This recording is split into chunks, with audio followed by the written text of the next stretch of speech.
Well, I think the initial reaction is disappointment. The Supreme Court vote 4-3. Um, my first reaction was somewhat anger, because I have to believe that this decision could have been rendered while we were in session. Instead, it's rendered while we're out of session, so we've left a lot of uncertainty and angst out there for as many as 15,000 kids.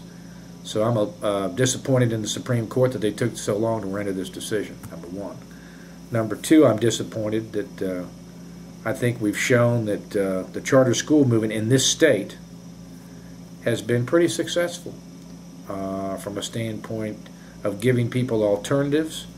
I know out where I live that the results have been pretty good, and I think at this point in time we have to realize that based upon our performance nationally, that any improvement we can make makes good sense.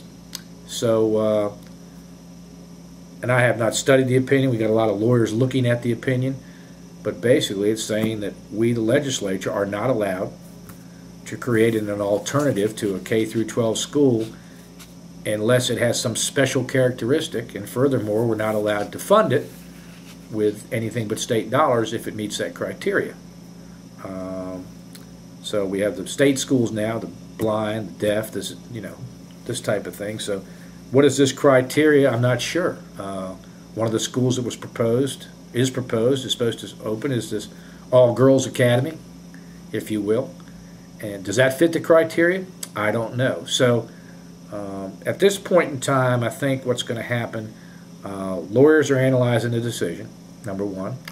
Number two, I think we're going to have the Department of Education, the Commission, the Charter School Association, do research and see what we can do, because our prime concern here is how do we take care of these up to 15,000 children starting next fall?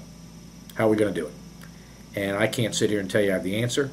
I think we will probably convene a hearing sometime here in early June after Memorial Day. That'll give us some time to assemble some data, to look what's being done in other areas. As you know, the Florida Commission was also ruled unconstitutional, and hopefully we're going to come up with a solution where we can meet the needs of these children.